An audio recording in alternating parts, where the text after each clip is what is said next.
Hoje nosso grupo vai falar um pouco sobre lesões bucais associadas à radioterapia e quimioterapia.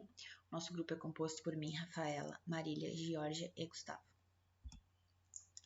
Podemos começar dizendo que o câncer é um crescimento excessivo anormal dos tecidos normais, fazendo com que haja um desequilíbrio no corpo do paciente e até mesmo uma competição entre as células cancerígenas e as células saudáveis, muitas vezes em busca de nutrição e energia. Segundo a OMS, o câncer é a segunda causa de morte mundial por doença. Existem alguns tratamentos para radicalizar essa doença ou até mesmo diminuí-las, como é o caso da quimioterapia, radioterapia, cirurgia ou associação entre elas.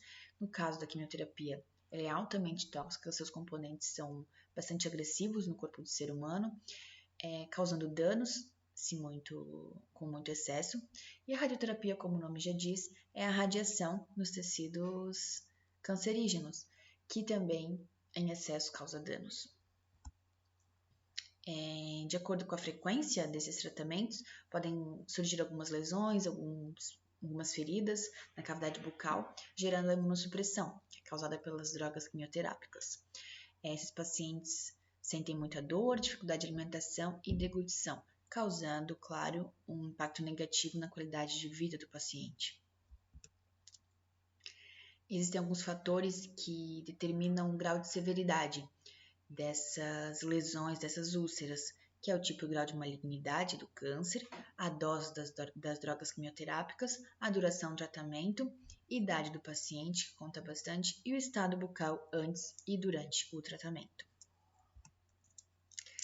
A cavidade bucal é o tecido com maior taxa de renovação celular, por isso de tantas úlceras, tantos ferimentos. Uma intervenção odontológica pré-tratamento quimioterápico gera uma adequação da boca, eliminação de foco de cárie, placas bacterianas, extração de dentes comprometidos.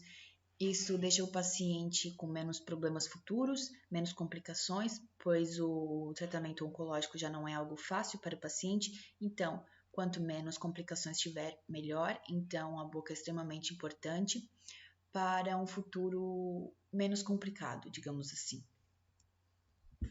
Algumas doenças mais encontradas são a mucosite, xerostomia, candidíase e neurotoxicidade. A mucosite existe em 5 graus. O grau 0, que é o nível da lesão onde não aparecem sinais e sintomas. O grau 1, a mucosa encontra-se eritomatosa e dolorida. O grau 2, presença de úlcera, o ferimento já chegou a aparecer, ou seja, 2 semanas após o tratamento oncológico, começo do tratamento, podendo o paciente se alimentar normalmente ainda. Grau 3, o paciente só consegue fazer a ingestão de líquido, já está comprometendo bastante as úlceras. E o grau 4, que é o último, o paciente não consegue mais se alimentar, ou seja, a cavidade bucal já está bem comprometida, nem sólidos nem líquidos. Por fim, xerostomia, fármacos com produção de saliva, que é o exemplo pilocarpina ou cevimelina, e a candidíase mucocutânea, que é o famoso sapinho. Então, como já citado anteriormente, é de extrema importância que o paciente que fará tratamento rádio ou quimioterápico tenha acompanhamento do seu dentista, pois a sua saúde bucal também poderá ser afetada. Isso ocorre porque, além de matar as células cancerígenas, esses tratamentos também afetam as células normais do corpo, tornando o nosso sistema imunológico debilitado. Os efeitos colaterais incluem problemas com dentes, gengiva, mucosa bucal e glândulas salivares. Diversas são as lesões bucais associadas ao tratamento oncológico. Dentre elas podemos citar mucosite bucal, xerostomia, aftas, herpes, candidíase, gengiva sangrando, mudança no paladar, gengivite. Sintomatologia. A mucosite bucal é uma inflamação e ulceração da mucosa bucal com formação de pseudomembrana. Para o diagnóstico e avaliação do grau da mucosite, analisa-se os sinais como eritemas e lesões e sintomas como dor e dificuldade da deglutição. O grau 1 apresenta úlcera indolor, eritema ou sensibilidade leve.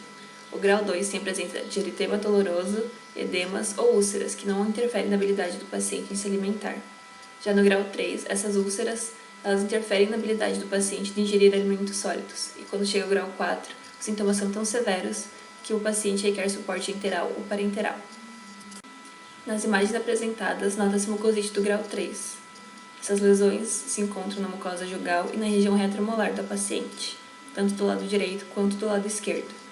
A xerostomia, também conhecida como boca seca, também é um efeito colateral de tratamento oncológico. Quando apresentada, nota-se língua áspera, avermelhada ou seca, feridas no canto da boca, fissura nos lábios, sede frequente, dificuldade ao falar, mau hálito e rouquidão. A herpes na boca pode ser identificada principalmente por lesões bolhosas, úlceras, erupções e vermelhidão nos lábios e ao redor, além de inchaço, dor e sensação de queimação.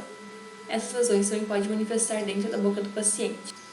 A candidíase oral é causada pelo fungo Candida albicans e causa lesões brancas na língua e no interior das bochechas, além de dor e dificuldade em engolir, mau hálito, secura oral e até mesmo alteração no paladar.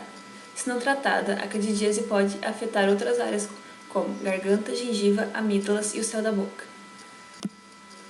A afta é uma pequena lesão superficial no interior da boca ou na base da gengiva. Ela também é um possível efeito colateral do tratamento oncológico, mas, diferentemente da herpes, ela não aparece nos lábios e não é contagiosa. Ela pode ser facilmente diagnosticada pelo próprio paciente. Elas são úlceras dolorosas e podem dificultar a ingestão de alimentos. Prevenção. Para prevenir o aparecimento de lesões bucais, é necessário que o paciente tenha um controle da sua saúde bucal antes do tratamento oncológico ser iniciado, limpando sempre bem os dentes, gengivas, bochecha e língua. Além disso, é importante verificar a própria boca todos os dias para identificar caso apareçam novas lesões ou alterações. Também é necessário controlar o acúmulo de biofilme ou problemas periodontais, e também o consumo de álcool e fumo, pois são fatores que interferem na progressão de infecções ou inflamações.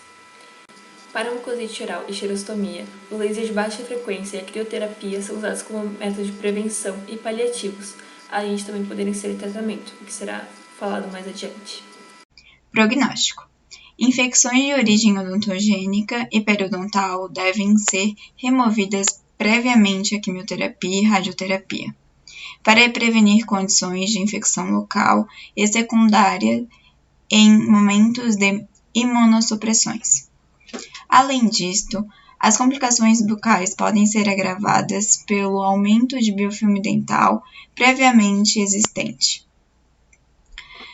A literatura mostra a correlação entre os tratamentos oncológicos e as lesões orais, e a magnitude desses efeitos dependem de certos fatores relacionados ao tratamento, ao tumor e ao paciente.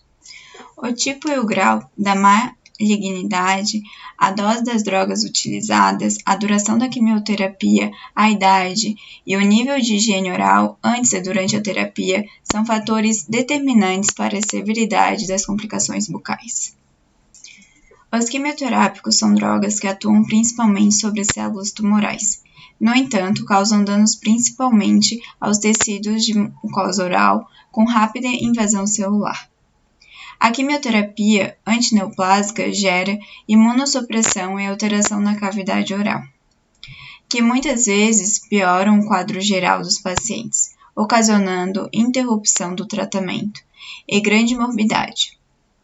As lesões da cavidade oral compreendem as mais frequentes complicações da quimioterapia antineoplásica, devido à alta sensibilidade dos tecidos e das estruturas bucais aos efeitos tóxicos dos quimioterápicos. A correta compreensão destes sinais e sua correlação com sintomas e drogas ou radiação utilizadas nos tratamentos oncológicos torna estes tipos de manifestações mais previsíveis, facilitando a prevenção e o tratamento dessas condições, oferecendo uma melhor qualidade de vida a estes pacientes, sendo de grande importância a integração do profissional da odontologia na equipe médica oncológica. Tratamento. Conhecer os efeitos colaterais do tratamento ajuda os especialistas a proporcionarem mais conforto aos seus pacientes e também reduzir a morbidade das terapias usadas para o câncer. O tratamento da candidíase oral, além do uso de antifúngicos locais, pode ser feito com medicamentos sistêmicos, como cetaconazol, miconazol e nistatina creme. Já o tratamento da mucosite é bastante variado e pode ser adotado a utilização de saliva artificial, anestésico tópico e laser terapia, com laser de diodo de baixa intensidade. Durante o seu tratamento, é necessário reforçar as medidas de higiene oral. Para os pacientes que se recusam a utilizar a escova dental convencional, é sugerido a escova de espuma. E sempre que possível, devem ser recomendados cremes dentais fluoretados, como também o uso de clorexidina, que é um potente agente antimicrobiano e antisséptico e que tem mostrado um belo resultado no controle da mucosite. Para o alívio da dor, são frequentemente utilizados anestésicos e analgésicos tópicos. Bem, vou falar um pouco sobre as possíveis lesões bucais devido à quimioterapia e à radioterapia. Então, ela pode ser gerada de diversas sequelas. Entre elas, pode-se citar a alteração no paladar, o sangramento gengival espontâneo, a dificuldade para abertura de boca, lesão aftosa, xerostomia, mucosite oral, candidíase e herpes simples recorrente. Vou falar um pouco melhor sobre a candidíase,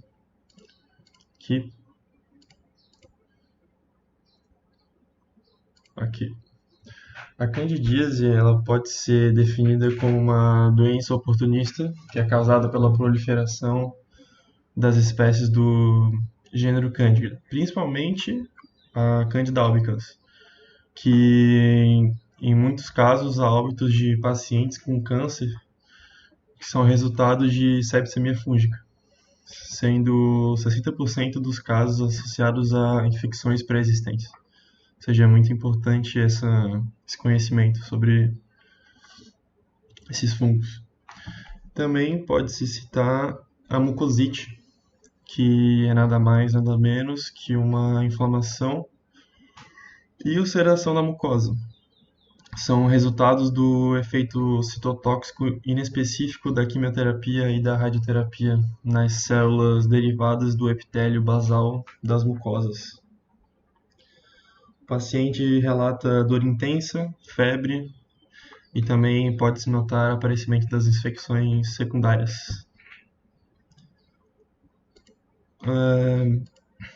A conclusão é que a participação do profissional da odontologia é muito importante, é de fundamental importância para o tratamento de um paciente, o tratamento oncológico, porque tanto nas fases iniciais quanto durante o tratamento e depois do fim, o paciente vai precisar de uma qualidade de vida muito boa e o dentista vai ser muito importante para auxiliar esse processo. E é isso, e muito obrigado pela atenção.